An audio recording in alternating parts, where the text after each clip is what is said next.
আমার নাম হাসান। এটি আমার জীবনে ঘটা সত্য এবং বাস্তব একটি ঘটনা, যেটি কিনা আমার জীবনের সঙ্গে ঘটেছিল এবং এখনও ঘটছে। আমার বয়স মাত্র 16 বছর। আমি স্কুলে পড়াশোনা করি। আমার সঙ্গে যে এই বয়সে এরকম একটি ঘটনা ঘটবে তা সত্যি আমি কখনো কল্পনা করিনি। আমার নিরাপত্তার স্বার্থে আমি আমার নাম পরিচয় গোপন রেখে আজকের ঘটনাটি আপনাদের কাছে পাঠালাম। আশা করি আপনারা ঘটনাটি মনোযোগ দিয়ে শুনবেন। আসসালামু আলাইকুম বন্ধুরা, সকলে কেমন আছেন? স্বাগত জানাচ্ছি দ্য মেগাবক্স প্রাইমের নতুন আরও একটি এপিসোডে। আজকের এপিসোডে আমরা জানবো হাসানের জীবনের ঘটনা, যার সঙ্গে কিনা একটা পরী আছে এবং সে তার গল্পটি, তার জীবনের ঘটনাটি আমাদেরকে লিখে পাঠিয়েছেন। সে যেরকমভাবে আমাদেরকে লিখে পাঠিয়েছেন ঠিক সেরকমভাবেই আপনাদেরকে শোনানোর চেষ্টা করব। সেহেতু এই ভিডিওটা শেষ পর্যন্ত অবশ্যই আপনারা মনোযোগ সহকারে শুনবেন। সেই সঙ্গে যারা ভিডিওতে লাইক এবং কমেন্ট করেননি তারা অবশ্যই একটি লাইক করে ভিডিওতে একটা কমেন্ট করে দিন। সেই সঙ্গে আমাদের চ্যানেলটাকে সাবস্ক্রাইব না করে থাকলে সাবস্ক্রাইব করে পাশে থাকা বেল নোটিফিকেশন অন করে দিন, যাতে করে নতুন ভিডিও নোটিফিকেশন সবার আগে পেয়ে যান। তাহলে চলুন বেশি কথা না বলে আমরা সরাসরি চলে যাই হাসানের জীবনের ঘটনায়। আমার নাম হাসান। আমি গ্রামে বসবাস করি। গ্রামে আমার বাবা মা এবং পরিবারের সকলেই একই সঙ্গে বসবাস করি আমরা। আমাদের মোট দুটো ঘর রয়েছে, একটা ঘর এবং ছোট্ট একটি রুমের মতো সামনে করা। সেই রুমের ভিতরে আমি জিম করতাম। আমি জিমের কিছু সরঞ্জাম সেই রুমের ভিতরে রেখেছিলাম এবং আমার মামা একজন জিম ট্রেনার এবং তার 3 থেকে 4টা জিম সেন্টার আছে। যেই সেন্টারগুলো থেকে আমি বেশ কিছু জিমের ইকুইপমেন্ট সেখানে নিয়ে এসেছিলাম। জিমের প্রতি আমার আগ্রহটা সেখান থেকেই বাড়ে এবং যার কারণে মামার কাছ থেকে আমি সেগুলো এনে আমাদের বাড়ির সামনে থাকা সেই রুমের ভিতরে আমি ছোটোখাটো একটা জিম সেন্টার তৈরি করে ফেলি এবং প্রত্যেক দিন বিকেলবেলা আমি সেইখানে জিম করতাম। আমার বডি বানানোর বেশ শখ ছিল, যার কারণে সেখানে নিয়মিতই জিম করা হতো। যেদিনকে মূলত আমার সঙ্গে ঘটনাটি ঘটা শুরু করে সেদিন বিকেলবেলা আমি আমার ওই রুমে জিম করছিলাম। প্রায় নিয়মিতই করা হয়। বিকেলবেলা খেলতে না গিয়ে আমি সেখানে গিয়ে বসে থাকি। সেখান থেকে আমি সন্ধ্যার আগে আগে বের হলাম। বের হয়ে পাশে বসেই নিজের বডি দেখছিলাম। আসলে আমার শরীর আস্তে আস্তে করে পরিবর্তন হতে শুরু করেছিল, যেটা দেখে আমার কাছে সত্যি বেশ ভালো লাগছিল। কারণ মেহনত করার পর যখন কোনো কিছু ফল পাওয়া শুরু করা হয় তখন কিন্তু আসলে আনন্দ লাগে। আমার কাছে বেশ আনন্দই লাগছিল। মাগরিবের আজানের খানিকক্ষণ পরপর চিন্তা করলাম যে সাইকেলটা নিয়ে একটু বাইরে থেকে বেরিয়ে আসি, কারণ কেমন কেমন যেন লাগছিল। সারাদিন আজকে বাড়িতেই ছিলাম, ভাবলাম সাইকেল নিয়ে একটু বাইরে থেকে সাইকেলিং করে আসি, তাতে করে অন্তত পক্ষে একটু ব্যায়ামও হয়ে যাবে। আমি ঘর থেকে সাইকেলটা বের করলাম। তখনই আমার আম্মা বলল কি যে কিরে কোথায় যাচ্ছিস, পড়তে বসবি না? আমি বললাম যে আম্মা আমি আসতেছি, একটু বাজারের দিকে যাই। আম্মা আমাকে না করা সত্ত্বেও আমি সেদিনকে সাইকেল নিয়ে বেরিয়ে পড়লাম। রাত তখন বেশি না, 7-8টা হবে, আর ওটা বেশ গভীর রাতও না। আমি সাইকেলটা নিয়ে চালাতে চালাতে আমাদের গ্রামের রাস্তা পেরিয়ে নদীর পাড়ের যে রাস্তাটা আছে সেই রাস্তাটা পেরিয়ে একটা ঘন জঙ্গল পড়ে। সেই জঙ্গলের ওই রাস্তা দিয়ে আমি যাচ্ছিলাম। সাধারণত এই রাস্তাটা অনেক পুরাতন এবং এখানে একটা শ্মশান ঘাটও আছে।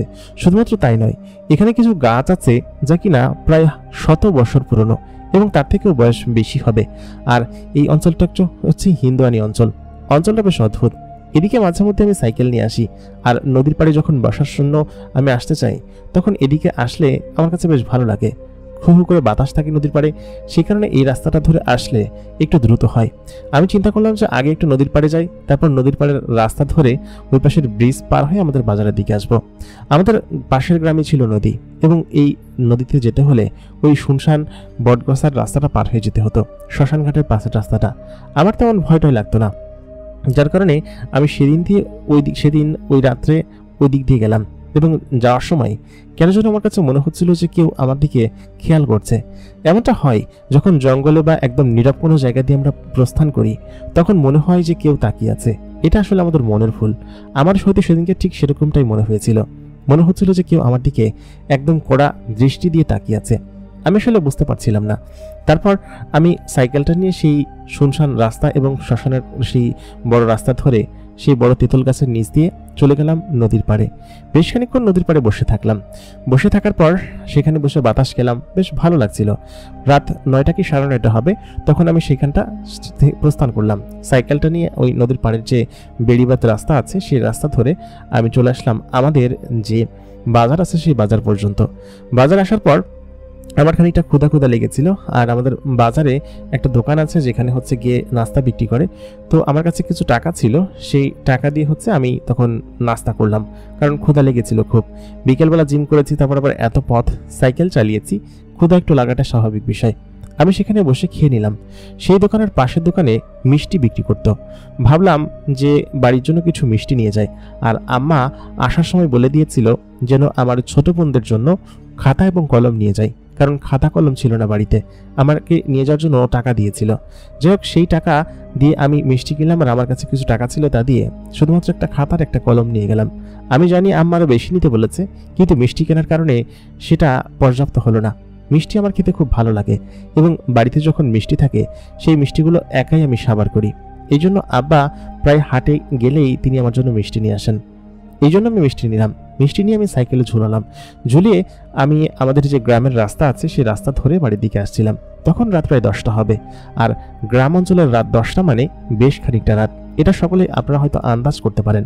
এত রাত্রেবেলা আমি যখন সেই রাস্তা ধরে আসছিলাম, আচমকা আমি যখন গ্রামের সেই মূল পথটা পের হয়ে শুনশান জায়গায় আসলাম, আশেপাশে কোনো মানুষজন ছিল না, আর দুই ধারে কোনো ঘর বাড়িও ছিল না। বেশ শুনশান এবং নীরব একটা জায়গা। এরকম জায়গা আমাদের বাড়ির দিকে যাওয়ার পথে পড়ে, এবং দুই পাশে শুধুমাত্র ফসলি জমি। ফসলি জমি ছেড়ে আমি যখন দুই পাশে শুনশান ভিটার মাঝখানে ঢুকলাম, ভিটার মাঝখানে একটা রাস্তা এসেছে। সেই রাস্তার ওইখানে যখন ঢুকলাম, ঠিক সেই মুহূর্তে আমি খেয়াল করলাম দুইটা কুকুর আমাকে ফলো করছে।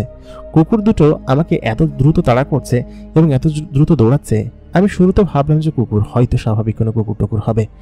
তারা আমাকে তাড়া করতে শুরু করলো। এক প্রকার আমি যখন পেছনের দিকে তাকালাম, আমি দেখলাম কুকুরের চোখ দুটো একদম লাল টকবক হয়ে আছে। এরকম অদ্ভুত কুকুর সত্যি আমি দেখিনি। বেশ অদ্ভুত কুকুর। কুকুরগুলো আমাকে তাড়া করছে। তখন মনে মনে ভাবলাম যে আমার প্যাকেটের থলের ভিতরে কিছু চপ রয়েছে, সিঙ্গাড়া রয়েছে, আর মিষ্টি রয়েছে। এইগুলো খাওয়ার জন্যই হয়তো কুকুরগুলো আমাকে তাড়া করেছে। আর এরা জঙ্গলি কুকুর, দেখেই বোঝা যাচ্ছে। আমি বেশ একটা ভয় পেয়ে গেলাম। তারপর পেছনের থেকে সামনে যখন তাকালাম, আমি খেয়াল করলাম সেই কুকুর দুটো ঠিক আমার সামনে রাস্তার মাঝখানে দাঁড়িয়ে আছে।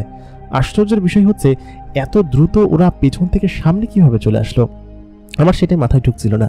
আমি তখন ঢোক গিলতে শুরু করলাম। সত্যি এবার আমি বেশ একটা ভয় পেয়ে গেলাম, কারণ কুকুর ভয় না পেলেও এরকম হিংস্র কুকুর যে কেউ ভয় পাবে। আমি তখন চিন্তা করলাম যে ওরা যাই করুক না কেন, আমি সাইকেলের গতি বাড়িয়ে এখানে আর থামাবো না, আমি চলে যাবো খুব দ্রুত। কিন্তু কুকুরগুলোর কাছাকাছি যখন আমি গেলাম, আমার সামনে থেকে কুকুরগুলো আচমকা অদৃশ্য হয়ে গেল। এটা দেখে তখন আমি আরো বেশি ভয় পেয়ে গেলাম। তারপর আমি সাইকেলটা জোরে টানতে শুরু করলাম। খানিকটা সামনে আসতেই খেয়াল করলাম কুকুরগুলো আবার আমার সামনে দাঁড়িয়ে আছে। এবার একটা নয়, 4-4টি কুকুর সেখানে এরকমভাবে দাঁড়িয়ে আছে, এবং তারা আমার দিকে তীক্ষ্ণ দৃষ্টিতে তাকিয়ে আছে।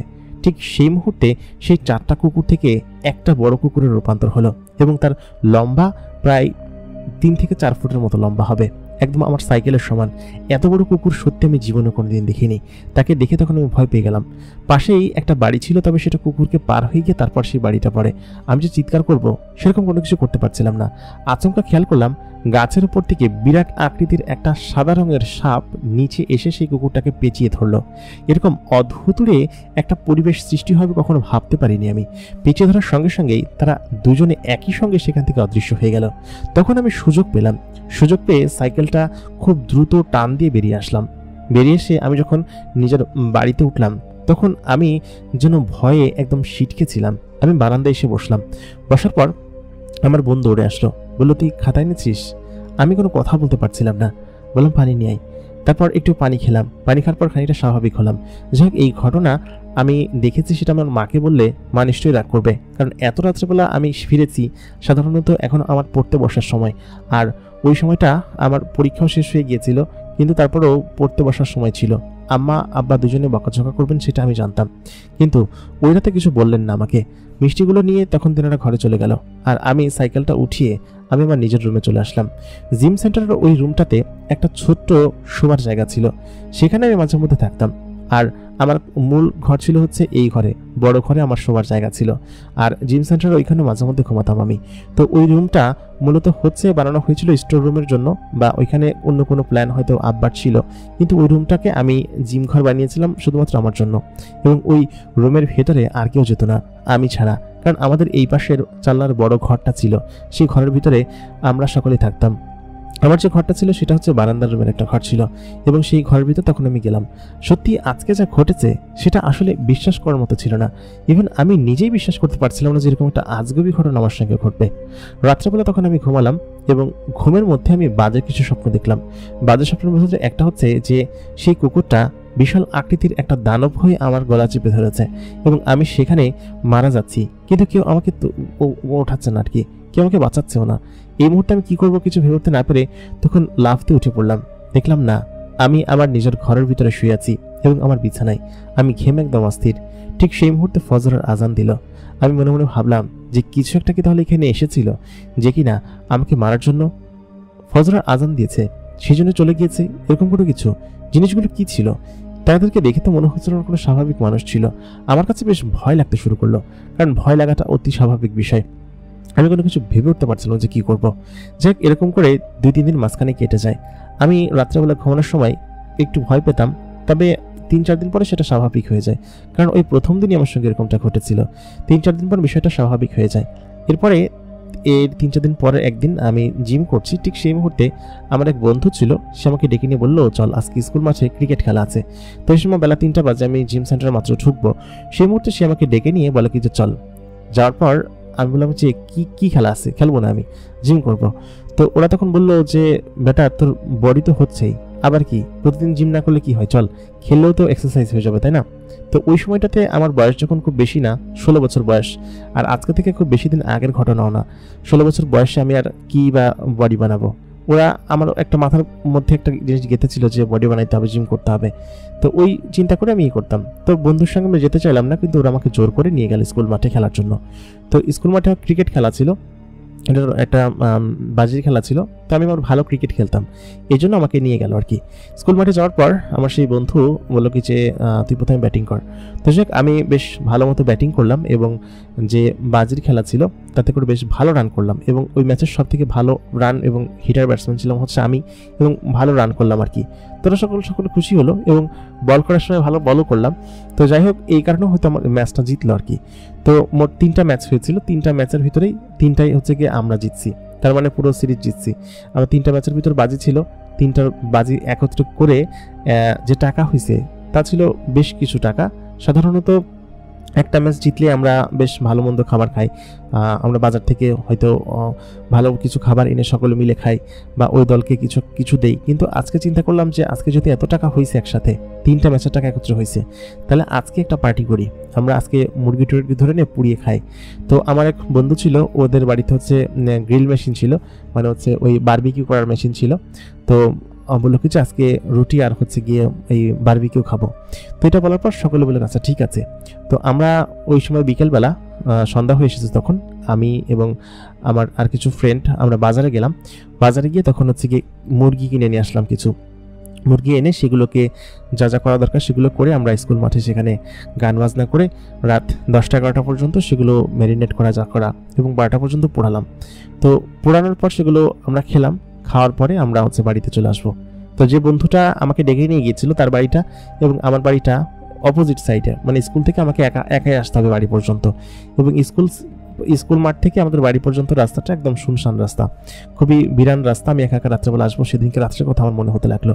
তো আমার সাথে সাইকেল ছিল, যে সাইকেল করে আমি আসতেছিলাম। তো সেই সাইকেলটা আবার নিয়ে গেছে হচ্ছে আমার ওই বন্ধু, ওর বাড়িটা আবার একটু দূরে ছিল। ও তখন বললো যে তোর বাড়িটা তো কাছেই আছে, এই জায়গা থেকে মাত্র 10 মিনিট হাঁটলে তুই বাড়িতে পৌঁছে যাবি। কিন্তু আমি তো 10 মিনিট হেঁটে যেতে পারবো না, অনেকটা পথ আমাকে যেতে হবে। সাইকেলটা আজকে দিয়ে আমারে জোরে জবরদস্তি করে নিয়ে গেল। তো আমি হেঁটে তখন বাড়ির দিকে যাচ্ছিলাম, স্বাভাবিকভাবে প্রত্যেকদিন যেরকম বাড়িতে যাই সেরকমভাবে বাড়িতে যাচ্ছিলাম।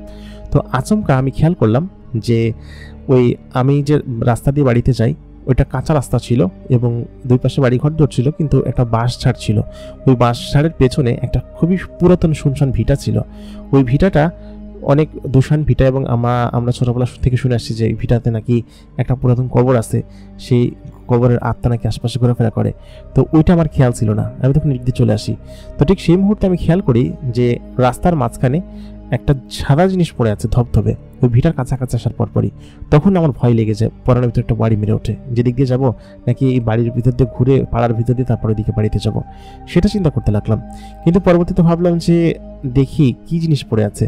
তো আমি যখন কাছে গিয়ে গেলাম, আমি খেয়াল করলাম সেই সাপটা যে সাপটা সেদিনকে ওই বড় আকৃতির কুকুরটাকে পেঁচিয়ে ধরেছিল, সেই সাপটা এখানে এরকমভাবে পড়ে আছে। আমি তখন বুঝতে পারলাম না যে কি ব্যাপার, সাপটা এরকমভাবে পড়ে আছে কিসের জন্য। সেই মুহূর্তে আমি দেখলাম সেই সাপটা থেকে আচমকা আমার চোখের পলকে একটা মানুষে পরিণত হয়ে গেল এবং সেই মেয়েটার শরীরে আলো জ্বলজ্বল করছে। এত চমৎকার চকমকি আলো যে তার দিকে তাকালে যে কেউ ফিদা হয়ে যাবে। মেয়েটার চোখগুলো এত সুন্দর, তার মুখটা দেখা যাচ্ছিল না, কারণ মুখটা বোরকা দিয়ে ঢাকা ছিল, নাকাব দিয়ে, তবে তার চোখের অংশ দেখা যাচ্ছিল। আমার চোখের সামনেই মেয়েটা তখন একটা সাপ থেকে মেয়েতে পরিণত হয়ে গেল। এটা দেখে এখন আমি ঢোক গিলতে শুরু করলাম, চোখকে ভালো মতো কচলে নিলাম। মনে হচ্ছিল যে আমি কোনো কিছু স্বপ্ন দেখছি। এটা তো স্বপ্নের মতোই, কারণ মেয়েটি আমাকে তার আসল রূপে সাপের থেকে মানুষে পরিণত হয়ে গেছে এরকম একটা জিনিস দেখিয়েছে।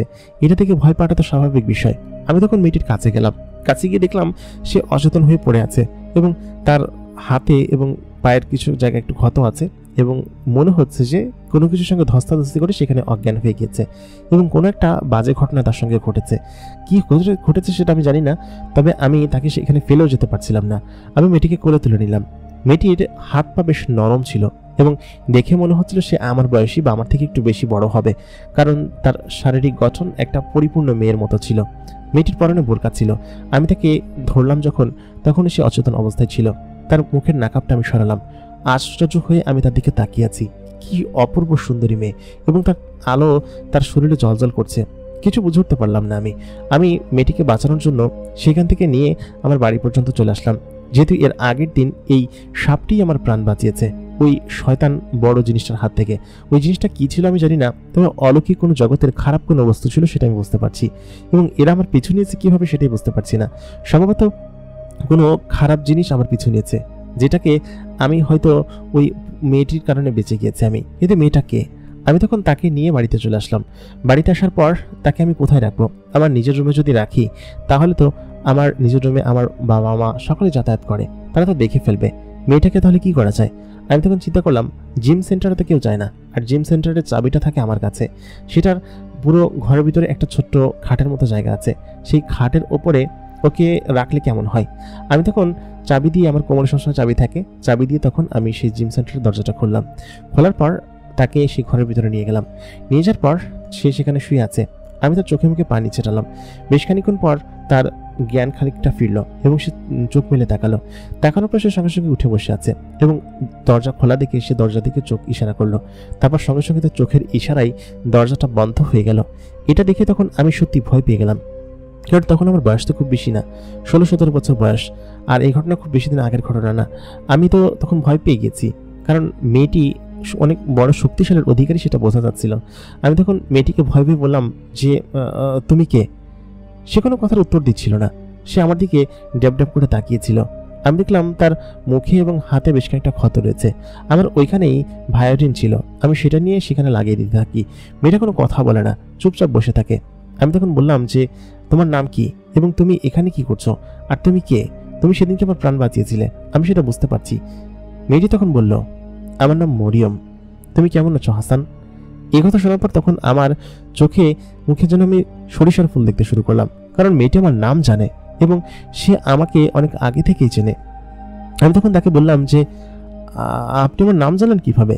মেয়েটি তখন বলল, হাসান, আমি তোমাকে বেশ কয়েকদিন ধরে চিনি এবং আমি জানি যে তুমি এই পথ দিয়ে যাতায়াত করবে, এই জন্য তোমার জন্য অপেক্ষা করছিলাম।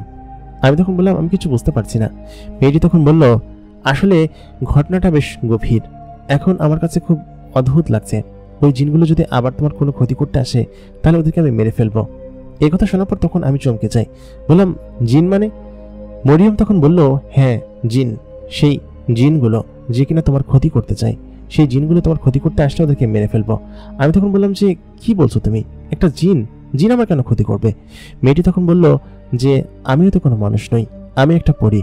আমি তোমাকে সেদিন প্রথম ওই জঙ্গলের রাস্তায় দেখেছিলাম, তোমাকে প্রথম সেদিন সেখানে দেখে আমার ভালো লেগে যায়। আমি বললাম যে কোন দিন কোথায় দেখেছিলে তুমি? মরিয়ম মানে সেই পরী মেয়েটি বলল যে আজকে থেকে 4-5 দিন আগে তুমি যখন ওই রাস্তা ধরে, নদীর পাড়ে শুনশান রাস্তা ধরে আসছিলে, তখন আমি তোমাকে প্রথমবারের মতো দেখি। তুমি গুনগুন করে গান গাইতে গাইতে সাইকেল চালিয়ে সেদিক দিয়ে যাচ্ছিলে। আমি তখন সেখানে একটি গাছের ডালে বসেছিলাম, বসে আমি সেখানে আমার খাবার খাচ্ছিলাম। সেই মুহূর্তে তোমাকে দেখে প্রথমবারের মতো তোমাকে আমার ভালো লেগে যায় এবং তখন তোমার পিছন পিছন সেই নদীর পাড় পর্যন্ত আমি যাই। নদীর পাড়ে যাওয়ার পর দেখি তুমি সেখানে বসে গল্প করছো নিজের সঙ্গেই। তখন ভাবলাম যে তোমার সঙ্গে কি কথা বলবো, কিন্তু ভাবলাম যে না, তোমার সঙ্গে কথা বললে হয়তো তুমি ভয় পাবা বা আমি নিজেও তখন লজ্জা পাচ্ছিলাম, কি করবে বুঝে উঠতে পারছিলাম না। তারপর আমি তোমার পিছু নিলাম, দেখলাম তুমি বাজার পর্যন্ত গেলে। ভাবলাম যে তোমার বাড়ি কোথায় সেটা চিনে রাখবো, তারপর কোনো একদিন সুযোগ বুঝে তোমাকে দেখা দিব। কিন্তু সেই রাতেই তোমার সঙ্গে ঘটেছিল এক অদ্ভুত বিপত্তি। তুমি সেই রাতে যখন মিষ্টি নিয়ে সেই রাস্তার মধ্যে দিয়ে যাচ্ছিলে, সেই মুহূর্তে ওইখানকার কিছু বাজে জিন যারা কিনা ওই জঙ্গলের ভিটার মধ্যে থাকে, তারা ওইখান থেকে তোমার পিছু নেয়। আর ওই ভিটাটা আসলেই ভালো না, ওইখানে কিছু দুষ্টু জিনেরা বসবাস করে এবং ওইখানে সেই জন্য আমি যাই না। আর রাত্রেবেলা কেউ যখন ওই দিক দিয়ে আসে তখন তারা তাদের পিছনে নেয়। আমি তখন বললাম যে ওই ভিটা সম্পর্কে এর আগে আমি অনেক শুনেছি, ওই ভিটায় নাকি অনেক আগে জিনেরা বসবাস করতো, আর ওইখানে আগে কেউ মাছ নিয়ে আসলে তখন নাকি মাছ কেড়ে নিয়ে যেত। এরকম অনেক গল্প আমি আমার দাদা এবং অনেক মুরব্বী মানুষদের কাছ থেকে শুনেছি, কিন্তু এটা যে সত্যি হয়েছে আমি ভাবিনি। তখন সে বলল যে ওরা মূলত এখানে এসেছে ওই সময়টাতেই, কারণ পূর্ণিমা রাতে ওরা এখানে আসে আর এসে ওইখানে ওরা আড্ডা দেয়। সেই মুহূর্তেই একদম ওই একই মুহূর্তে তুমি সেদিক দিয়ে যাচ্ছিলে। ভাগ্যিস আমি তোমার পিছনে ছিলাম, না হলে হয়তো ওরা তোমার ক্ষতি করতো, ক্ষতি করে তোমার কাছ থেকে মিষ্টিগুলো কেড়ে নিত এবং তোমাকে মেরেও ফেলতে পারতো যদি তুমি মিষ্টি না দিতে চাইতে। এইরকম করে ওরা। তো সেহেতু ওই দিনকে আমি ছিলাম এবং আমি থাকার কারণে ওই জিনগুলোকে আমি তখন সেখান থেকে আটকে ফেলি এবং আটকে ওদেরকে ওইখান থেকে নিয়ে যাই। তারপর থেকে ওই জিনগুলো আমার পিছু নিয়েছে কিভাবে, ওরা আমাকে শান্তিমতো ঘুরতে দেয় না। যখনই আমার সঙ্গে দেখা হয় তখনই আমার কোনো না কোনো ক্ষতি করার চেষ্টা করে, আমাকে আমার পিছু নেয়। যার কারণে আমি ওদের কাছ থেকে দূরে থাকার চেষ্টা করি এবং তোমার এখানে দেখা করতে আসি। আমি 3-4 দিন তোমার সঙ্গে দেখা করতে আসতে পারিনি শুধুমাত্র ওদের কারণে, কারণ হচ্ছে ওরা গিয়ে আমাকে দেখলে আমাকে ক্ষতি করার চেষ্টা করে। আমি সেদিনকে রাত্রেবেলা দেখলাম যে তুমি এদিক দিয়ে আসছো, সেই মুহূর্তে ওরা তোমাকে ক্ষতি করার জন্য আসতে চেয়েছিল এবং আমি তোমাকে সেখান থেকে উদ্ধার করে নিয়ে আসি আর তুমি একদম নিরাপদে বাড়িতে চলে আসো। আর আজকে রাত্রে ভেবেছিলাম যে তুমি রাত্রে পর্যন্ত যেহেতু বাইরে আছো, তোমাকে আজকে আমি দেখা দিব, কিন্তু তোমাকে দেখা দেওয়ার আগেই ওই জিনগুলো আমার উপর হামলা করে এবং হামলা করে আমাকে আহত করে সেখানে ফেলে দেয় এবং সেই মুহূর্তে তুমি সেখানে এসে উপস্থিত হও। যাই হোক, ওদের বদলা পূরণ হয়েছে, ওরা আর আমার কাছে আসবে না। বলেছে যে আমার কারণে নাকি ওরা তোমাকে তোমার হাত থেকে মিষ্টিগুলো নিতে পারেনি। তো আমি যতটুকু বলতে চাই যে তুমি একদিন ওদেরকে কিছু মিষ্টি কিনে ওই ভিটার কাছে দিয়ে এসো আর আমি ওদেরকে দিয়ে দিব। যেহেতু আমার কারণে এরকমটা হয়েছে, আমি চাই না ওদের সঙ্গে কোনো শত্রুতা রাখতে। এটা বলার জন্যই আজকে তোমার সঙ্গে আমি দেখা করতে চেয়েছিলাম, কিন্তু ওরা আমাকে মেরেছে এবং আমাকে আহত করেছে। এই জন্য ওদেরকে মিষ্টি তো দিবই না, বরঞ্চ ওদেরকে যদি আমি ক্ষতি করতে পারি তাহলে সেটা করব এবং আমার ভাইদেরকে আমি বললে ওদেরকে একদম জিন্দা গেড়ে ফেলবে। আমি তখন জিন মেয়েটিকে বললাম যে দেখো, ওরা যেহেতু তোমাকে মেরে শান্তি পেয়েছে, তাহলে ওদেরকে ওদের মতো করে থাকতে দাও। আর ওরা যেহেতু মিষ্টি খেতে চায়, আমি তাহলে ওদেরকে মিষ্টি কিনে দিব, সমস্যা নেই। কিছু মিষ্টি কিনে দিলে তো ওদের মনের আশা পূরণ হয়, তাই না? তখন জিন মেয়েটি বলল যে না, ওরা খুবই লোভী, তুমি আজকে খাওয়ালে কালকে তোমার পিছনে পড়ে যাবে এবং প্রত্যেকদিন তোমার কাছে মিষ্টি খেতে চাইবে, যেটা তুমি হয়তো পারবা না। তুমি তো একজন ছাত্র এবং স্কুলে পড়ো মনে হয়, সেহেতু তুমি এরকমটা কখনো করো না। আর যা হওয়ার হয়েছে। আমি তখন বললাম যে ওদের কাছ থেকে তুমি প্রতিশোধ নিবই, তোমাকে মেরেছে। তখন পরিমেয়েটা বলল যে আমাকে মেরেছে, তাহলে তোমার কি? আমি তখন বললাম আমার কি মানে, তুমি আমাকে সেদিনকে আমার প্রাণ বাঁচিয়েছো, ওদের কাছ থেকে, ওদের হাত থেকে উদ্ধার করেছো, তো আমার কি না শুধু তোমাকে মারলে? পরিমেয়েটি তখন বলল যে আমি তোমার কে? তখন আমি বললাম যে তুমি আমার যাই হও, তুমি আমার প্রাণ বাঁচিয়েছো না। পরিমেয়েটি বলল যে হাসান, আমি তোমার বন্ধু হতে চাই। আমি তখন বললাম যে আচ্ছা ঠিক আছে, তোমার মতো একজন পরীকে যদি আমার বন্ধু হিসেবে পাই তাহলে সেটা আমার জন্য ভাগ্য হবে। আমি তখন বললাম যে ঠিক আছে, আজকে থেকে আমরা বন্ধু। পরিমেয়েটা আমার দিকে অদ্ভুতভাবে তাকাতো এবং সে সবসময় আমার আশেপাশে থাকতো। ওদিনকে রাত্রেবেলা সেখানে একটা সুস্থ হলো, সুস্থ হওয়ার পর রাত্রেই ওইখান থেকে চলে গেল। আমি এবং সে সেখানেই শুয়েছিলাম, মানে হচ্ছে পরিমেয়েটা ওই ছোট্ট যে বিছানা আছে সেই বিছানার উপর শুয়েছিল এবং আমি ওইখানে জিমের যে ছোট্ট পাটাতন আছে সেই পাটাতনের উপর শুয়ে পড়েছিলাম। সকালবেলা উঠে তাকে আমি দেখতে পাইনি, কিন্তু তার ব্যবহার করা সেই ওড়নাটা সেখানে পড়েছিল। আমি সকালবেলা ঘুম থেকে উঠে ওড়নাটা যখন হাতে নিলাম, তখন সেই ওড়নার একটা আলাদা সুঘ্রাণ ছিল। সেটা যখন আমি পেলাম, সত্যি তখন আমার চোখ যেন একদম ছানাবড়া হয়ে যাচ্ছিল এবং সেটা সুঘ্রাণ ছিল অনন্য। কেন জানি না তার প্রতি আমার একটা টান আসতে শুরু করলো। সেই রাত্রেবেলা তার সঙ্গে আমি ছিলাম এবং এটা ভাবতে কেমন যেন অবাক লাগছে এবং গত রাত্রে যে একটা পরীর সঙ্গে দেখা হয়েছে সেটা আমার বিশ্বাস করতে কষ্ট হচ্ছিল এবং পরীটা যে আমাকে পছন্দ করে সেটাও আমি আসলে সত্যি বিশ্বাস করতে পারছিলাম না। কারণ পছন্দ না করলে সে হয়তো আমাকে এরকমভাবে বলতো না যে আমাকে ভালো লেগেছে। তাহলে কি সত্যিই তাই? সে কি এই জন্যই আমাকে আমার কাছে বন্ধুত্ব করার জন্য এসেছে? যাক, সেদিনকে সে চলে গেল। পরের দিন আমি সারাদিন যেরকম যেনতেনভাবে কাটালাম। সন্ধ্যার দিকে আমি জিম করে তখন আমাদের বাসার পিছনে একটা ছোট্ট মাচা আছে, মাচার সামনে বড় ধান ক্ষেত আছে। সেই মাথার উপর গরমের সময় আমি বসে থাকি এবং আর কি বাতাস খাই আর কি। ওখানে বসে একদম মাঠের ভিতর থেকে হু হু করে সুন্দর বাতাস আসে, তো আমি সেখানে বসে বাতাস খাই। তো আমি সেখানে বসে বাতাস খাচ্ছিলাম, তখন মাগরিবের আজান হয়ে সন্ধ্যা নেমে গিয়েছে। তো ঠিক সেই মুহূর্তে আমার আশেপাশে আমি একটা অদ্ভুত সুঘ্রাণের আভাস পেলাম। তখন খেয়াল করলাম যে একটা আলো আমার দিকে এগিয়ে আসছে, আলোটা একদম চকমক করছে এবং সে আমার পাশে এসে বসলো। বসার পর আমি দেখলাম যে সেটা আর কেউ না, সেটা হচ্ছে মরিয়ম। আমি তখন মরিয়মকে বললাম যে তুমি এরকমভাবে আসছো? আমি বললাম যে সত্যি তোমার জিনেদের অনেক ক্ষমতা আছে, তাই না? মরিয়ম তখন বলল, হ্যাঁ, তা একটু ক্ষমতা আছে। আমরা জিনেরা অনেক কিছুই পারি এবং এটা আমাদের দৈবিক ক্ষমতা বলতে পারো। জন্মগত সূত্রে আমি এটা পেয়েছি, আমরা অনেক ধরনের কিছু করতে পারি। আমি তখন বললাম যে সত্যি তোমার মতো একটা পরীকে যে আমার বন্ধু হিসেবে পাবো সেটা আমি ভাবতে পারিনি। তখন পরিমেয়েটি বলল কি যে তুমি বডি বানাচ্ছ, তাই না? তোমার বডি খুব সুন্দর, এটা আমার কাছে বেশ ভালো লাগে। সাধারণত আমার বয়সী যেসব ছেলেরা থাকে তার থেকে একটু অন্যরকম বডি ছিল আমার এবং সকলের থেকে আলাদা। আমি 6 প্যাক বানানোর জন্য চেষ্টা করতাম প্রচুর পরিমাণে এবং আমার বডিতে সেরকমটা হয়েও গিয়েছিল। মেয়েটা তখন আমার পেটে হাত বোলালো। তার শরীরটা এত পরিমাণ নরম এবং হাতটা এত পরিমাণ সফট যে আমার পেটে হাত বোলানোর সঙ্গে আমার মধ্যে একটা অন্যরকম অনুভূতি হতে শুরু করলো। আমি বললাম কি যে কী করছো, সুড়সুড়ি লাগে? সে তখন বললো, না, এখানে হাত দিতে আমার বেশ ভালো লাগে। ও তখন আমার শরীরে হাতে সব জায়গায় হাত বোলাতে লাগলো। আমি বললাম যে আচ্ছা ঠিক আছে, আমার সুড়সুড়ি লাগে। তারপর সে সেখানে বসে আমাকে সুড়সুড়ি দিতে লাগলো। এক প্রকার বসে গল্প, মজা এবং হাসি ঠাট্টা করতে লাগলাম সেখানে। বেশ কিছুক্ষণ পর আমার আম্মা আমাকে ডাক দিয়ে বললো কি যে এই হাসান, এক কাজ করতো, বাজারে গিয়ে কিছু একটা জিনিস নিয়ে আইতো। আমাকে একটা জিনিস আনার জন্য লিস্ট ধরে দিল এবং বাজারের ব্যাগ ধরাই দিল। তখন আমি পরিমেয়েটাকে বললাম যে চলো আমি যাই, বাজারে যাব, তুমি যাবে আমার সঙ্গে? সে তখন বললো যে হ্যাঁ চলো, আমি তোমাকে নিয়ে যাই। তাই বলে সে আমাকে তার হাতের সঙ্গে জড়িয়ে ধরলো এবং আমি তার কোমর ধরলাম। ধরার পরে সে বললো চোখ বন্ধ করো। আমি বললাম চোখ বন্ধ করলে কি হবে? সে বললো আহা করোই না। তারপর আমি আমার চোখ বন্ধ করলাম। পরিমেয়েটা যখন আসে সে খুব দামি জামা কাপড় পরে আসে এবং খুব সুন্দরভাবে সে আমার সঙ্গে মেলামেশা করে। এটা কিসের জন্য করে আমি জানি না, তবে সে আমার খুব ভালো বন্ধু হয়ে উঠেছিল কয়েকদিনে, সেটা খুব ভালোভাবে বুঝতে পারছি। এই কয়েকদিন সে আমার কাছে আসে, গল্প করে আবার চলে যায়। তো ওই দিনকে আমি যখন চোখ বন্ধ করলাম, চোখ বন্ধ করার সাথে সাথেই আমি খেয়াল করলাম যে আমি আমাদের বাজারের যে মুদির দোকান থেকে মালগুলো নিব সেই দোকানের সামনে দাঁড়িয়ে আছি এবং দোকানদার আমাকে দেখে অবাক। মুহূর্তের ভিতরে তার দোকানের সামনে কীভাবে আসলাম সে সেটাই বুঝতে পারছে না। আমি তখন বললাম যে কাকু কিছু জিনিস লাগবে, আব্বা দিয়ে পাঠাইছে। তখন লিস্ট দিলাম। লিস্ট দেওয়ার পর সমস্ত জিনিসগুলো তিনি ব্যাগে ভরে দিলেন এবং টাকা দিয়ে ফেরত দিলেন। যে কয় টাকা দিয়েছিলাম সেই কয় টাকা ফেরত দিল। ফেরত দেওয়ার পর তারপর পরিমেয়েটা আমাকে বললো ওইখানে আসো।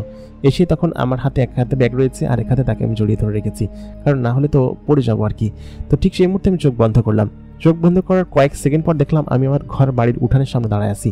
তো উঠানের সামনে যখন দাঁড়ায় আছি, আমার হাতে ভর্তি ব্যাগ দেখে আমার আম্মা বললেন কি যে কিরে তুই বাজারে যাসনি, এখন পর্যন্ত এখানে দাঁড়ায় আসিস? রাত্রেবেলা রান্না করা লাগবে, মশলাপাতি শেষ হয়ে গেছে, এগুলো নিয়ে তাড়াতাড়ি। আমি বললাম আম্মা আমি নিয়ে আসছি। আম্মা যখন বললো নিয়ে আসছিস মানে দেখি, সে আমার হাত থেকে ব্যাগটা নিয়ে থা হয়ে আছে। বললো কি যে তুই তো এই 5-7 মিনিটও হয় না এখান থেকে গেছিস, তাহলে এত তাড়াতাড়ি তুই কীভাবে নিয়ে আসলি? এই সামনের দোকান থেকে নিয়ে আসছিস নাকি? আর সামনের দোকানে তুই সব জিনিস পাওয়া যাবে না, আর এখানে দামও বেশি নেই দেখি। আমি বললাম যে না আম্মা, বাজারে গেছিলাম। আম্মা তখন অবাক হয়ে গেল, বললো তুই এত তাড়াতাড়ি বাজারে গিয়ে মাল কিভাবে নিয়ে আসলি? এটা তো অসম্ভব। আমি বললাম যে তোমার বলছে কতখানি সময় পার হয়েছে জানো? পরিমেয়েটা তখন আমার পাশে বসে আছে। সে আমাকে বলতেছে যে কোনো কিছু বললো না, কারণ হচ্ছে বললে আম্মা সন্দেহ করবে। আমি বললাম যে আম্মা অনেক সময় পার হয়েছে, তুমি তো কাজ করতেছিলে সেজন্য টের পাও নাই, আর আমি মোটরসাইকেলে গিয়ে আসছি। তখন আম্মা বললো কার মোটরসাইকেলে গেছিলি? আমি বললাম কিছু আম্মা তোমার এত কিছু জানি না তো লাভ নাই, তুমি যাও বাজার আনতে বলছো, বাজার নিয়ে আসছি। তো আম্মা সত্যি অবাক, মোটরসাইকেলে যদি আমাদের বাজারে যাই তাও যেতে আসতে 20 মিনিট তো সময় লাগবেই, কিন্তু 5-7 মিনিটের ভিতরে আমি গিয়ে চলেও আসছি। এটা আসলে আশ্চর্যের বিষয়, দোকান থেকে মাল সাবারা নিতেই তো 5-7 মিনিট লাগে। আম্মা যাই হোক মাথা চুলকাতে মালটা নিয়ে গেল। আমি তখন হাসতে হাসতে পরিমিটার কাছে গিয়ে বললাম যে দেখছো আম্মা কিভাবে বোকা হয়েছে, আসলে তুমি যে আছো সেটা তো জানেই না। তখন আমি ওকে বললাম যে আচ্ছা তুমি কি চাইলে আমাকে তোমার দেশে নিয়ে যেতে পারবা? ও তখন বললো যে হ্যাঁ নিয়ে যেতে পারবো, তবে সেখানে এখনই না, আরো বড় হও তারপর নিয়ে যাব, এখন তোমাকে সেখানে নিয়ে যাওয়া যাবে না। আমি বললাম কেন? পরিমেয়টা তখন বলল কিছু নিয়ম নীতি আছে, সেই নিয়ম নীতি মানো, আর কিছুটা বড় হও তখন আমি তোমাকে নিয়ে যাব, এখন তোমাকে হয়তো নিয়ে যেতে পারবো না। তবে হ্যাঁ, তোমার সঙ্গে আমি যে নিয়মিত দেখা করতে আসছি এটা আমি লুকিয়ে লুকিয়ে আসি, কারণ আমি তখন অনেক ছোট একটা জিন, তাই না? আমি অন্য সকলের থেকে এতটা বড় হইনি, আর আমার বয়সই বা কত, আমার বয়স মাত্র 60 বছর। এই কথা শুনে তখন আমি হ্যাঁ হয়ে গেলাম, হয়ে গিয়ে বললাম কি বলছো 60 বছর? ততক্ষণে ওকে নিয়ে আমি আমার জিম সেন্টারের রুমের ভিতরে ঢুকে পড়েছি। রুমের লাইটটা হালকা করে জ্বালানো, আমি তার সঙ্গে কথা বলছি। তখন সে বলল যে হ্যাঁ এটা সত্যি কথা। আমি তখন সেখানে বসে কথা বলছিলাম, সেই মুহূর্তে আব্বা এসে বলল কিরে হাসান, কার সঙ্গে কথা বলতেছিস, ঘরের ভিতরে কে? আমি তখন বললাম আব্বা কেউ না, আমি একা একটু নিজের সাথে কথা বলতেছি। আব্বা তখন বললো তাড়াতাড়ি ঘরে আয়, আর পড়ালেখা নাই তোর? আমি বললাম যে আব্বা আসতেছি। তখন আমি তাকে বললাম যে তুমি এখন যাও, আমি ওই ঘরে যাচ্ছি, পড়তে না বসলে আব্বা দিবে আমাকে ধরে, যেহেতু আসছে আমি আব্বাকে খুব ভয় পাই, আর তুমি রাত্রেবেলা এসো ঠিক আছে? ও তখন বললো আচ্ছা ঠিক আছে আমি রাত্রে আসবো, আর তুমি যখন জিম করো তখন তোমার জিম দেখতে আমার খুব ভালো লাগে, তুমি কি সুন্দর করে বডি তৈরি করো, এটা দেখতে আমার খুব ভালো লাগে। পরিমেয়টা প্রত্যেকদিন বিকেলবেলা যখন আমি জিম করি তখন সে এসে বসে আমার জিম করা দেখতো, এবং এটা আমার কাছে খুব ভালো লাগতো। প্রথম দিন তাকে যেরকম দেখেছিলাম তার চেহারা একটু দাগ ছিল, মারের দাগ ছিল সম্ভবত, তো সেরকমভাবে সে আস্তে আস্তে একদম ক্লিন হয়ে যেতে থাকে তার ফেস। আমি তখন বলি যে আমি পরে আসবো দেখা করতে। তারপর মেয়েটি আমার চোখের সামনে থেকে চলে যায়। আমি তখন ওই রুমে গিয়ে তখন সেখানে পড়াশোনা করে খাওয়া দাওয়া করে সেখান থেকে আমি আমার নিজের কক্ষে যাই। অনেকক্ষণ পরে চিন্তা করি যে পরিমেয়টা কি আজকে আসবে ওই জিমের রুমে আমাকে যেতে হবে। আমি তখন সেখান থেকে বের হয়ে ওই রুমে যাবো, ঠিক সেই মুহূর্তে আব্বা উপরে উঠেছে আর কি, উঠে সে বললো কি যে কিরে তুই কোথায় যাচ্ছিস? আমি বলছি আব্বা ওই রুমে যাচ্ছি। সে তখন বললো যে ওই রুমে তোর কি, তুই এখানে ঘুমা, এত চুপচাপ না না করে ঘুমা এখানে। আব্বা আমাকে ঘর থেকে বের হইতে দিল না।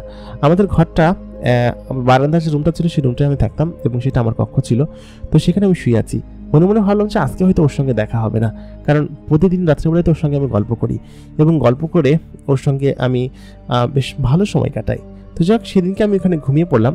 ঘুম থেকে আমি আচমকা, রাত তখন 1টা বাজে, আমার চোখ অটোমেটিক্যালি খুলে গেল। ঘুম ভেঙে আমি খেয়াল করি যে আমার পাশে পরীটা বসে আছে।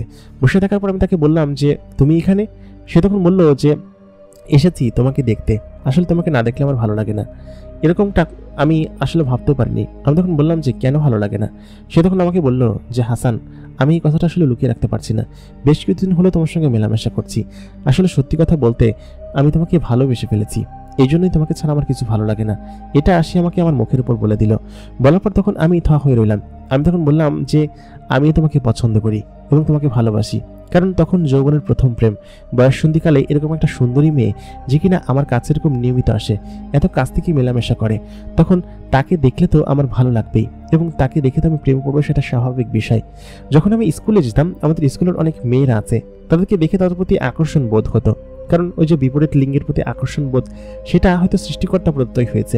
কিন্তু একটা মেয়ে যে কিনা এত সুন্দরী, এবং আমি যখন জানি যে সে একটা পরী, অন্য জগৎ থেকে এসেছে, তখন তো তাকে আমার ভালো লাগবেই, এবং তার প্রতি একটা ফ্যান্টাসি হবে, কারণ আমার এই বয়সটা হচ্ছে ফ্যান্টাসির বয়স।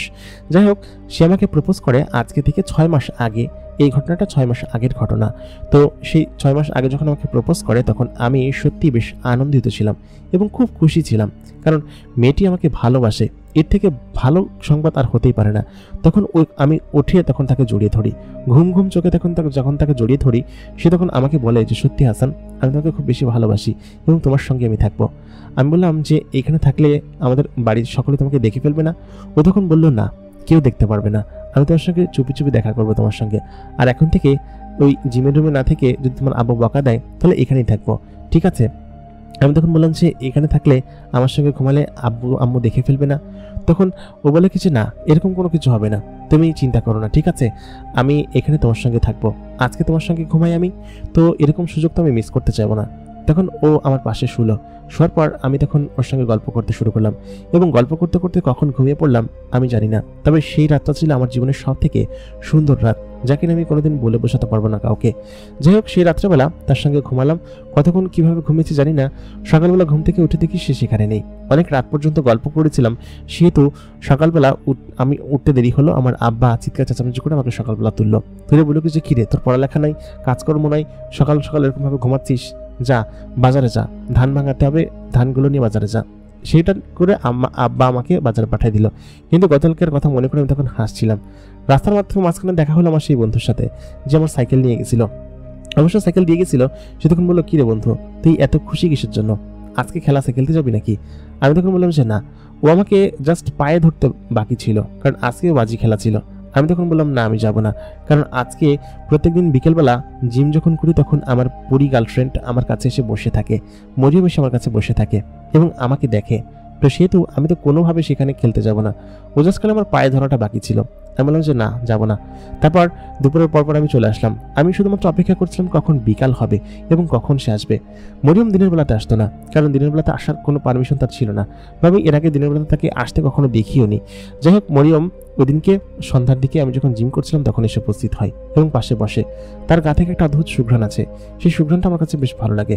মরিয়ম তখন আমার সঙ্গে বসেছিল, আমি তখন তার সঙ্গে কথা বলছিলাম এবং কথা বলতে বলতে জিম করছিলাম। ও তখন বলে কি যে, তোমার এই শরীরটা আমার কাছে বেশ ভালো লাগে, ঘামযুক্ত শরীর। বেশ খানিক্ষণ পর আমি এবং ও চলে গেলাম সেই মাচালির উপর, এবং এটা আমাদের নিয়মিত একটা রুটিন হয়ে গেল যে প্রত্যেকদিন বিকেলবেলা আসতো, আমি প্রত্যেক দিনই ওর সঙ্গে জিম করতে করতে গল্প করতাম এবং সন্ধ্যার পরে আমরা সেই মাচার উপর বসে থাকতাম। আম্মা আমাকে প্রত্যেকদিন এখান থেকে ডেকে নিয়ে যেত, বলতো, তোর এই মাচার উপর কি, সবসময় মাচার উপর বসে থাকিস? আমি বললাম, আম্মা আম্মা, জিম করা শেষে এখানে একটু বাতাস আসে সেই জন্য। আম্মাকে তো এরকমভাবে বোকা বানালাম। কিন্তু এরকম করে পরিমেয়টা যখন প্রত্যেকদিন আমার কাছে আসতো, আমি তার কোলে মাথা রেখে গল্প করতাম, তার সঙ্গে আমি ওইখানে ঘুমাতাম। তারপর সে আমাকে চুমু খেত, আমি তাকে চুমু খেতে বেশ পছন্দ করতাম। সেকেন্ডে প্রায় 100 চুমু খেতাম। এটা হয়তো আমার সবথেকে ভালো লাগার বিষয় ছিল যে সে আমার কাছে থাকে।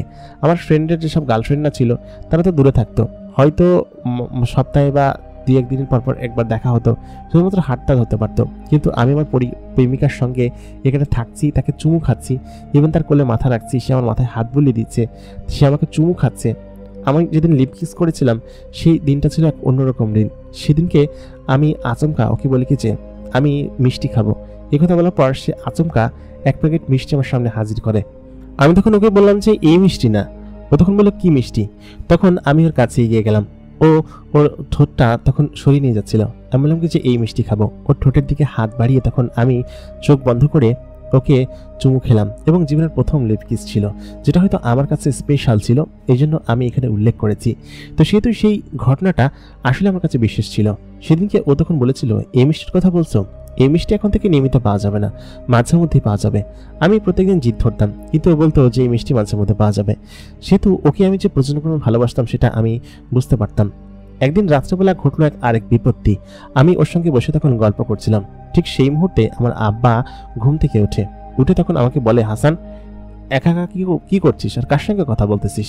আমি তখন বললাম, আব্বা না, পড়তেছি আমি। তখন আব্বা বলল কি যে এত রাত্রেবেলা পড়তেছিস, লাইট বন্ধ করে? আমি বললাম, আব্বা লাইট বন্ধ করে না, ওই আমার যে হাতে টর্চ লাইট আছে, মোবাইলের টর্চ লাইট, সেটা দিয়ে আমি করতেছি। তো আব্বা তার বোকা না, সে চালাক চতুর, হয়তো বুঝতে পেরেছে যে আমি হয়তো প্রেম করতেছি এরকম কোনো কিছু। সে বুঝতে পারছে কিনা আমি জানি না, তবে এটা আমার আন্দাজ। তখন থেকে আমি মনে মনে ভাবলাম যে এইখান থেকে গল্প যত কম করা যায়, কারণ আমার আব্বা যদি দেখে ফেলে তাহলে সাড়ে সর্বনাশ হয়ে যাবে। আর আব্বার রুমটা ওই পাশে ছিল, আব্বা উঠলে তখন চুপ হয়ে যাব এবং আস্তে আস্তে কথা বলবো। তখন ও আমাকে জড়িয়ে ধরে বললো কি যে আচ্ছা ঠিক আছে, চুপ থাকো, চুপ করে বসো। তারপর ও আমাকে ওর বুকের সঙ্গে জড়িয়ে ধরে সেদিনকে ঘুমিয়ে পড়লাম। ও প্রতিদিন যখন আসতো তখন জিম করা শেষে ও আমার বুকের উপর শুয়ে থাকতো। এটা ওর কাছে নাকি খুব ভালো লাগতো এবং ওর পছন্দের কাজ ছিল। প্রত্যেক দিনই এমনটা হতো। আরেকদিন ঘটলো আরেকটা বিপত্তি। আমি ঘুমিয়েছিলাম, আমার ঘরের দরজা সেদিনকে বন্ধ করতে আমার মনে নেই। কিসের জন্য বন্ধ করিনি আমি জানি না, আমি ওকে জড়িয়ে ধরে ঘুমিয়ে আছি। তো ও তো আমার সঙ্গে ঘুমাই। তো প্রায় ফজরের আজানের খানিকক্ষণ আগে ওই দিনকে হচ্ছে কি আব্বা আমাকে ডাকতে আসে। কিসের জন্য ডাকতে আসে আমি জানি না, সকালবেলা এমনিতেই ঘুম থেকে দেরিকে উঠলে আমাকে ডাকতে আসে। তো আমি যখন শুয়ে আছি ঠিক সেই মুহূর্তে আব্বা এসে আমার ঘরের লাইট জ্বালায়। লাইট জ্বালানোর পর দেখে যে আমি কাউকে জড়িয়ে ধরে শুয়ে আছি। তো এটা যখন দেখে তখন আমার আব্বা তখন বলে কি যে এই তুই কার সঙ্গে শুয়ে আছিস, সেটা কে? এই কথা বলার পর আমি তখন ফাল দিয়ে উঠে যাই এবং চোখের পলকে আমার পরিপ্রেমিকা তখন গায়েব হয়ে যায়। গায়েব হয়ে যাওয়ার পর আমি তখন বলি যে আব্বা তুমি কি বলতেছো, কার সাথে ঘুমাবো আমি, কই? আমি সত্যি পাশে তাকিয়ে দেখি কি যে ও বুদ্ধি করে গায়েব হয়ে গিয়েছে, এবং ওকে যে দেখা যাচ্ছিল সেটা তো আমি নিজেই জানতাম না যে ওকে দেখা যাচ্ছিল। আর ওকে এই পরিবারের কেউ দেখতে পায় না। যখন আমার সঙ্গে থাকে, আশেপাশে বসে থাকে, যেমন বিকেলবেলা যখন আমরা মুড়ি মাখিয়ে খাই সন্ধ্যার পর, তখন ও আমার পাশে বসে খায় এবং আমি ওকে দেই, কিন্তু আশেপাশের কেউ ওকে দেখতে পায় না, শুধুমাত্র আমি দেখতে পাই। এই জিনিসটা আমার কাছে সব থেকে বেশি মজাদার। আব্বা তখন বলে যে মাত্র এখানে দেখলাম। আব্বা তখন ভালো মতো গুছিয়ে টুচিয়ে দেখে যে কোনো কিছু নেই। সেটা চোখ কসলাতে থাকে, বলে কি যে আসলেই তো কিছুই নেই, তো তুই এখনো ঘুমাচ্ছিস কিসের জন্য? উঠে তাড়াতাড়ি মাঠে যেতে হবে। আমার আব্বা আবার টুকটাক ফসলের কাজ করতো, মাঠের কাজ করতো। তো যেদিন আর কি ওই সকাল সকাল মাঠে যেতে হতো, সেদিন আমাকে সে ডাক দিত। সে ভোরবেলা আমাকে এরকমভাবে সে ডাক দিল। তবে পরিমিটা আজকে যে কেন যায়নি, মানে আমার প্রেমিকা মরিয়ম, সে যায়নি কিসের জন্য সেটা আমি জানতাম না। ও সাধারণত ফজর আজানের আগ হলে আমাকে না বলেই চলে যায়, কিন্তু আজকে যায়নি কিসের জন্য জানি না। ও আমার সঙ্গে এরকমভাবে শেফটে শুয়েছিল, হয়তো ভালো লাগছিল, আরামে ঘুমিয়ে পড়েছে, এই কারণে হয়তো। তবে অনেক বাচ্চা বেঁচে গিয়েছিলাম। এই ঘটনাটা বেশি দিন আগের ঘটনা না, আজকে থেকে প্রায় 1-2 মাস আগের ঘটনা, যেদিনকে আব্বা দেখেছিল। যাক, আব্বা টুকটা সন্দেহ করে যে আমি কোনো কিছুতে একটা অদ্ভুত কাজ করছি, যেটা কিনা হয়তো বেশ অন্যরকম ঘটনা। তো এটা আব্বা সন্দেহ করে, আমি জানি, আমি বুঝতে পারি। তবে মূল ঘটনা হচ্ছে যে আমি আমার পরিপ্রেমিকাকে খুব বেশি ভালোবাসি এবং সারা জীবন এরকমভাবে ভালোবেসে যেতে চাই। ও আমাকে বলেছে যে ও আমাকে ছেড়ে কোনোদিন যাবে না। সে যখন আমার সঙ্গে আসে, আমার সঙ্গে থাকে, আমার আশেপাশে সবসময় থাকে, তখন আমার খুব ভালো লাগে। আমি যখন স্কুলে যাই তখন সে আমার আশেপাশে থাকে এবং তার সঙ্গে আমি ইশারায় কথা বলি। সেটা হয়তো অনেকে বুঝতে পারে, কিন্তু আমি চাই না যে সে আমাকে কখনো ছেড়ে যাক। আমি আজীবন তাকে এরকমভাবে ভালোবেসে যেতে চাই এবং সেও আমাকে এরকমভাবে খুব বেশি পরিমাণ ভালোবাসে। আমি জানি যে সে আমাকে কোনোদিন ছেড়ে যাবে না। আমি তাকে প্রচণ্ড পরিমাণ ভালোবাসি এবং এরকমভাবে ভালোবেসে যাব। আমাদের সকলের জন্য, দুজনের জন্য আপনারা দোয়া করবেন যেন আমরা ভবিষ্যতে একত্রে থাকতে পারি এবং তাকে বিয়ে করতে পারি। এই হচ্ছে আমার জীবনের ঘটনা। প্রিয় দর্শক, আশা করি আজকের ঘটনাটি আপনাদের কাছে ভালো লেগেছে। যদি ভালো লেগে থাকে তাহলে অবশ্যই আমাদেরকে কমেন্ট করে জানাবেন। আর আমাদেরকে যদি সাবস্ক্রাইব না করে থাকেন তাহলে অবশ্যই সাবস্ক্রাইব করে রাখবেন। এতক্ষণ কন্টেন্টে আরজে ইমরান আপনাদের সঙ্গে ছিলাম এবং আপনারা জানলেন হাসানের জীবনের ঘটনা। হাসানের জীবনের ঘটনাটি কেমন লাগলো অবশ্যই কিন্তু আমাদেরকে জানাতে ভুলবেন না। দেখা হচ্ছে পরবর্তী এপিসোডে নতুন কারো জীবনের ঘটনা নিয়ে। ততক্ষণ পর্যন্ত ভালো থাকবেন, সুস্থ থাকবেন। খোদা হাফেজ।